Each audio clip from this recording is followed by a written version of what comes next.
우리 옆에 있는 분에게 이렇게 인사합시다. 우리 핸드폰은 가능하면 꺼달라고 했죠.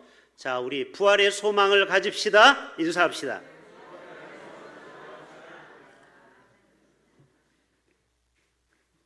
제가 외치면 여러분도 이렇게 답을 하시면 됩니다.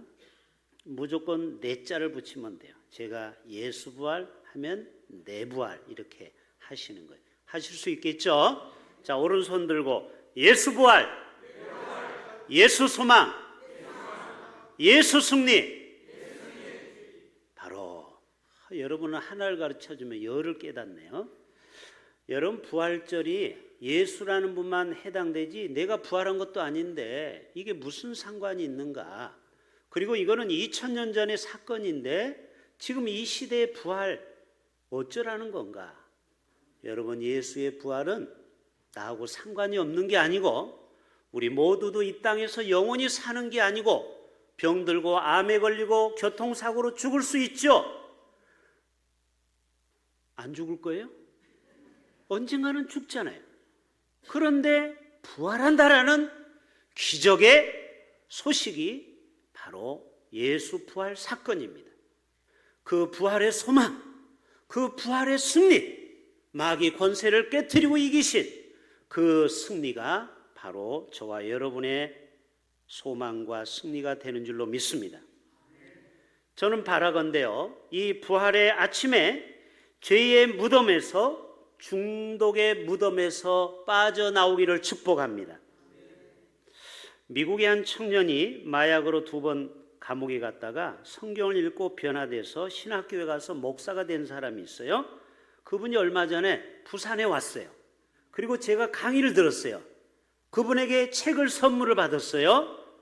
책 제목이 뭐냐? Let this mind be in you. 무슨 말이에요? 이 마음, 나의 마음이 당신의 마음에 머물기를 원합니다. 여러분, 마약에 한번 빠지면요, 절대 헤어나오는 게 인간의 힘으로는 불가능합니다. 그 마약의 무덤에서 예수의 부활을, 이게 무슨 소리죠? 자, 핸드폰 소리 꺼주세요. 부활의 소식으로 인하여 유튜브 꺼주세요. 부활의 소식을 통하여 변화되었다 이것입니다. 이게 어디서 나는 소리입니까?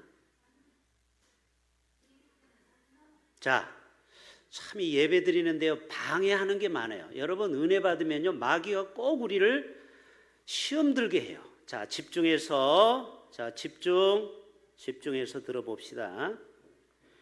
자, 우리가 이 복음의 부활의 역사가 마귀의 종살이에서, 무덤에서 우리를 건져주기도 하고, 또 우리가 절망과 좌절의 무덤에서 우리를 건져내기도 하고, 자포자기의 무덤에서, 또 사망 권세의 무덤에서 깨트리고 우리를 부활시켰다라는 사실입니다. 요즘 라면교가 유행하고 있죠. 이 라면교의 주된 교리가 뭐냐? 부활신앙이에요. 잘 들어보세요. 라면은 바싹 말라가지고 생명이 없어요. 그런데 뜨거운 물에 푹 담그고 3분 있으면은 면발이 쪼들쪼들한 그런 부활의 기적이 일어나는 것입니다. 여러분, 예수님은 3일 만에 부활하셨는데 라면은 3분이면은 그 라면이 맛있는 라면으로 바뀌는 거예요. 그래서 우리 교회는 신라면을 예수 안 믿는 사람에게 수요일날, 토요일날 오면 하나씩 공짜로 드려요. 우리 교회가 얼마나 좋은 교회인지 몰라요. 오늘은 참으로 기쁘고 좋은 날입니다. 왜요? 죄와 사망에서 죽을 수밖에 없는 우리를 3일 만에 부활하심으로 우리 모두가 다 부활의 영광을 누릴 수 있기 때문에 그런 것입니다. 사람은 태어나서 3번의 집에서 살다 갑니다. 첫째는 엄마 뱃속에서 몇 개월? 약 10개월 동안 살다 가고, 두 번째로는 이 땅에서 약 3만일을 살다 가요. 우리가 그렇게 오래 사는 게 아니에요. 저는 오늘 계산해 보니까 3만, 제가 지금까지 산 날짜가 있어요. 23,166일을 살았어요. 앞으로 7,000일 살면 저도 가요. 80을 기준으로 했을 때. 물론 요즘 100세 시대지만. 오늘 처음 오신 분 한번 손 들어 보세요. 오늘 처음 오신 분. 저 뒤쪽은 대부분이죠. 손 내리세요. 여러분 제발 부탁합니다. 여러분 오늘 한번 오셔서 뭐 교회 구경하고 음악 듣고 뭐 선물 받고 맛있는 거 먹고 그리고 땡이야. 여러분 그러지 마세요. 오늘 말씀을 잘 들어보세요. 그리고 결단해 보세요. 그리고 세 번째로는 저 천국에서 영원히 예수님과 함께 사는 삶이 바로 세 번째 삶이에요. 여러분 예수님 믿고 그리고 예수님이 나의 구주로 고백하는 자는 모두가 다 천국 백성이 되는 줄로 믿습니다. 인도에서 어떤 목사님이 설교를 하는데 이슬람 사람이 와서 자랑을 하는 겁니다. 우리는 교주가 무덤이 있습니다. 마호멧. 그리고 그 무덤에서 우리는 매년 경배를 드립니다. 당신네가 믿는 예수는 무덤도 없죠? 맞습니다. 우리는 무덤이 없어요. 왜요? 3일 만에 부활하셨기 때문에. 여러분 예수님의 부활을 역사적으로 두 가지로 제가 증명해 보려고 합니다. 한번 보여줘 보세요. 자, 보통 우리가 지금이 서기 2025년 4월 20일이에요. 바로 이 기준점이 뭐냐? 바로 이것이 예수의 탄생을 기원 1세기로 보는 거예요. 맞죠? 1년. 그래서 기원 서기 몇 년? 이것은 바로 예수 탄생 후를 얘기하는 거예요. 그러면 예수님 탄생 이전을 뭐라고 그래요? BC라고 해요. Before Christ. 예수님이 태어난 이전. 석가모니, 소크라테스 다 BC의 사람들이에요. 예수님 탄생 이전 사람이에요. 이 기준점이 뭐냐? 바로 예수의 탄생을 기준으로 삼는 거예요. 자, 여기에 아니라고 하는 사람 손 들어보세요. 이거는 아무도 없어요. 불교인, 마호멧, 예수 안 믿는 사람도 다 우리는 서기 2025년을 쓰고 있어요. 맞죠? 우리가 예수를 믿든 안 믿든 예수님을 우리는 인정한다라는 소리예요. 바로 우리가 쓰는 이 기원, 서기 1년은 바로 예수를 기점으로 삼는 거예요. 자, 두 번째 카렌다 볼까요? 4월 카렌다. 자, 이게 4월 달 달력이에요. 맞죠? 자, 우리가 보통 월요일이 일주일의 시작이라고 그래요. 틀렸어요. 언제가 일주일의 시작이에요? 일요일, 주일이 일주일의 시작이에요. 왜 일주일의 시작이라고 했을까요? 금요일 날 예수님이 돌아가시고 토요일, 주일, 오늘 부활하셨기 때문에 그래서 이 주일날은 매일 한 주간을 부활 정신으로 살아가라 이것입니다. 여러분 부활주일은 오늘 한 번으로 끝나는 게 아닙니다. 매 주일이 부활 신앙으로 살아가시길 바랍니다. 매 주가 부활절이에요. 매 주가 부활의 주님을 찬양하는 거예요. 절망 가운데 한 주간을 보냈습니까?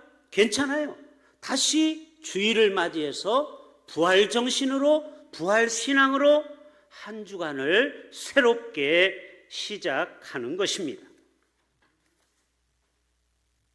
러시아의 문호 도스토옙스키가 우리는 희망 없이는 살 수 없다. 희망 없이 산다는 것은 삶을 중단하는 것이라고 그랬어요. 그래요. 우리 인간은 희망 없이는요 1분 1초도 살아갈 수 없어요. 자, 카렌다 들어가도 돼요. 희망이 오늘 우리의 삶을 지탱해 주는 거예요. 자, 여러분 인생 중에 고난이 있고 어려움이 있습니까? 부활 신앙 또 부활 소망으로 여러분 다시 한번 회복하시기를 바랍니다.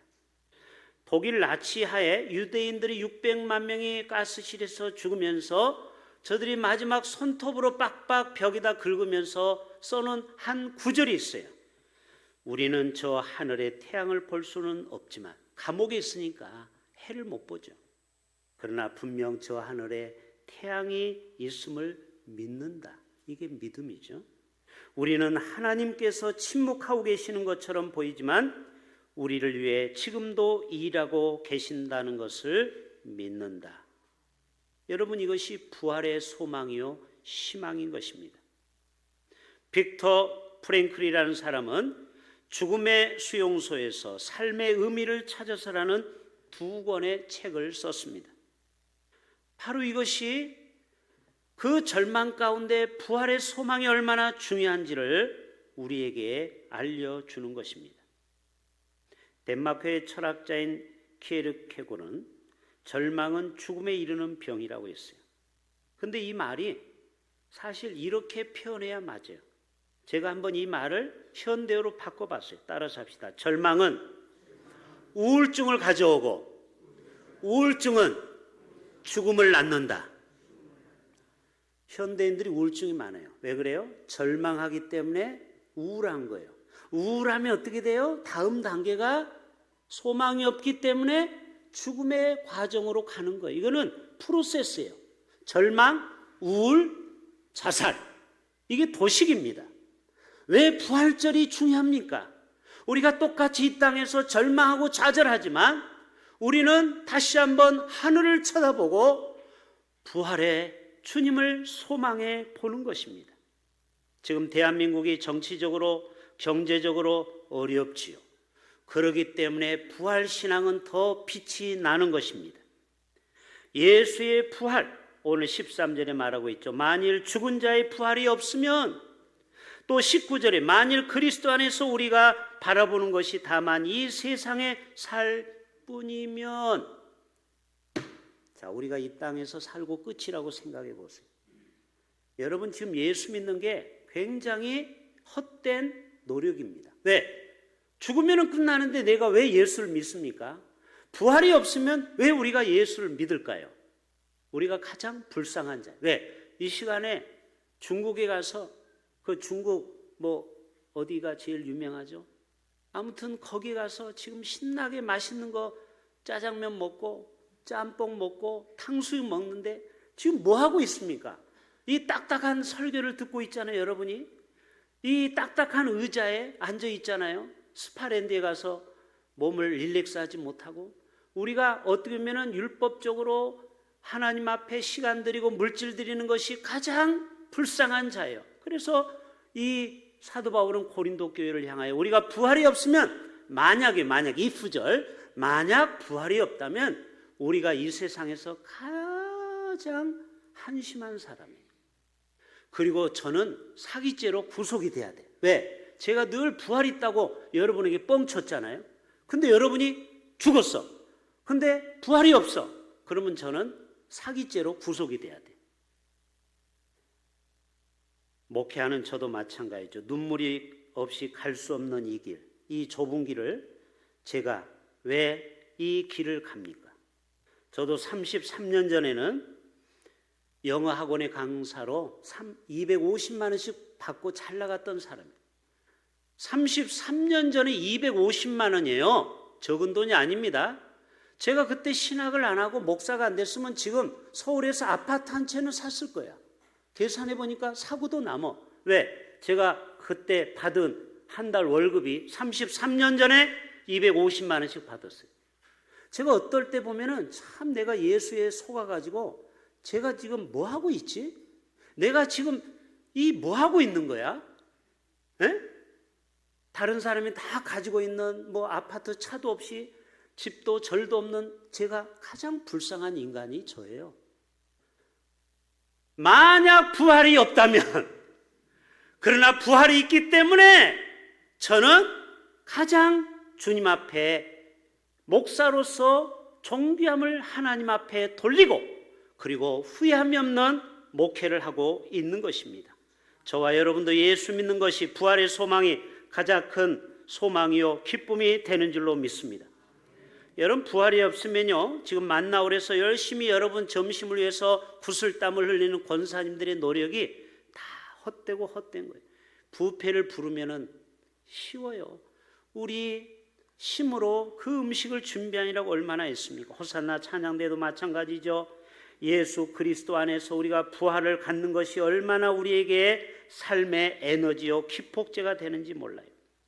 신명기에 말씀합니다. 이스라엘이여 너는 행복자로다. 우리가 이 세상에서 조금 돈이 없고 성공을 못했습니까? 그러나 우리가 부활신앙이 있으면 우리가 이 세상에서 가장 행복자로다. 왜요?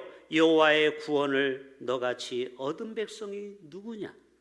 지금도 이 땅에는 예수 안 믿는 사람이 훨씬 많아요. 부산에도 90%가 예수를 몰라.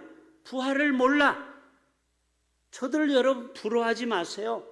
저 아이파크 해운대 그 비싼 아파트에 우리가 살지 못해도, 그 100억짜리 펜트하우스에 살지 못해도 우리가 가장 부유한 자가 되는 것입니다. 왜? 우리는 장차 예수 그리스도의 아들과 딸이 돼서 천국에서 주님 앞에 영광스러운 면류관을 받게 되고 천년 만년 영원히 주님과 함께 질병이 없고 사망이 없고 죽음이 없는 천국에서 영원히 살기 때문에 그런 것입니다. 옛사람은 죽고 새사람은 우리는 거듭나야 돼요. 이 십자가에서 우리는 죽었다고 늘 고백해야 됩니다. 나는 십자가에서 죽고 이제 예수님과 함께 부활하는 사건이 벌어진 거예요. 우리들은 이미 예수 그리스도와 함께 부활하여서 이 사망의 무덤에서 나왔어요. 자, 세 번째 그림 보여주세요. 자, 이 무덤은 예수님이 돌무덤에 3일 만에 갇혀 있었던 무덤이에요. 그런데 지금도 이 무덤에 머물러 있는 사람이 많아요. 좌절하고 절망의 무덤, 낙담의 무덤, 또 죽음과 우울, 자살의 무덤, 나는 아무것도 할 수 없다라는 자포자기의 무덤, 또 신앙의 잠에서 무덤 안에서 아직도 깨어나지 못하는 사람. 코로나 이후에 지금 한국의 가나안 교인이 200만 명이 넘었어요. 지금 우리나라 평균 25%가 교회는 안 나가고 그냥 예수 믿는다고 하는 명목상의 크리스찬이 지금 200만 명이나 됩니다. 저들은 다 저 무덤 안에 들어있는 거예요. 저기에서 깨어나와야 되는데 저 무덤에 아직도 갇혀 있다라는 거예요. 얼마나 안타까운지 몰라요.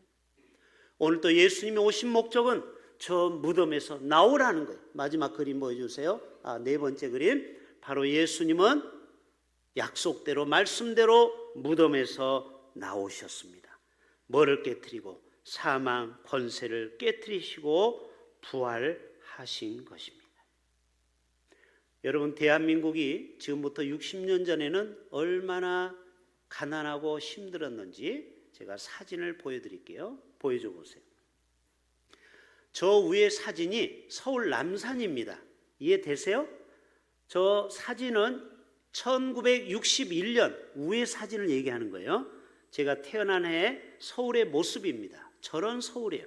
60년이 지난 2021년 저 남산 밑에 지금 서울의 모습이에요. 많이 발전했죠? 한강의 기적을 이뤘어요. 여러분, 물론 대통령의 어떤 노력도 있었지만 경제개발도 있었지만 사실 우리 믿는 사람들이 1000만 명이 여의도 광장에 가서 100만 명이 무릎 꿇고 대한민국을 기도하고 그리고 부활 신앙으로 다시 한번 대한민국이여 부활 정신으로 일어나라 일어나라 흥하라 했더니 대한민국이 이렇게 놀라운 발전을 이뤄서 세계 7대 G7 국가가 되었다라는 사실입니다. 여러분, 이것은 분명하게 말씀드리는 것은 예수 부활 정신이 없었다면 대한민국은요 60년이 지나도 필리핀처럼 여전히 가난한 나라가 되었을 겁니다. 여러분, 오늘 또 이 부활신앙, 부활 정신은 추상적이고 어디 성경이 쓰여 있는 얘기가 아니고 우리의 삶 속에 적용을 해보자라는 것이죠. 오늘 또 물질의 무덤에 갇혀 있고 세상의 재미와 쾌락의 무덤에 갇힌 자들이요 이제는 돌무덤에서 나오셔야 됩니다. 이제는 깨어나서 이제는 주님과 함께 부활의 영광에 참여하는 저와 여러분 되시기를 주님의 이름으로 축복합니다. 자, 마지막 구호 외치고 마치겠어요. 제가 아까 네 자를 붙이라고 했죠. 예수 부활, 예수 소망, 예수 승리. 저와 여러분 이러한 승리와 소망과 그리고 부활을 경험하는 저와 여러분 되시기를 주님의 이름으로 축복합니다. 기도합니다.